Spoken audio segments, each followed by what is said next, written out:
ప్రజల్ని తప్పుబాటు పట్టిస్తుందండి కూటమి ప్రభుత్వం. ముఖ్యంగా మహిళలకు రక్షణ లేదు, పేదవాడికి కనీసం న్యాయం జరగటం లేదు అనకూడదు. కానీ వికలాంగులు కూడా, వృద్ధులు కూడా చాలా బాధపడే రోజులు వచ్చాయన్నమాట. ఒకప్పుడు బీహార్ లోని ఎటువంటి పాలన విన్నామో మేమైతే చూడలేదు మా వయసులో, అలాంటిది ఆంధ్రప్రదేశ్ లోనే చూస్తున్నాం అన్నమాట. చాలా దారుణంగా ఉన్నాయి ఈ పరిస్థితులు. అయితే మళ్ళీ జగన్ గారు వచ్చాకే మళ్ళీ రామరాజ్యం వస్తుందని మేము ఆశిస్తూ ఆయన కోసం ఎదురు చూస్తున్నాం. సారి బంపర్ మెజారిటీ జగన్ గారు ఏమో 175 మెజారిటీతో వస్తారని మేము కోరుకుంటున్నాం అండి. అభివృద్ధి ఏం లేదు, అభివృద్ధి ఏమి లేదు.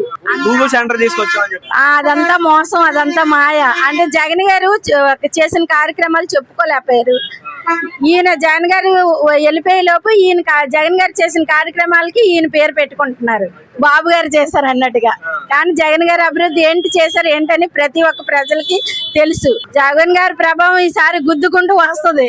కట్లు తెచ్చుకుంటూ ప్రతి ఒక్కరు జగన్ గారిని గెలిపిస్తారండి. పవన్ కళ్యాణ్ గారు కూడా ఈసారి 11 కాదు 1 ఆయన 11 కాదు కదా, 1 కూడా రాదు సార్, ఇది వాస్తవం.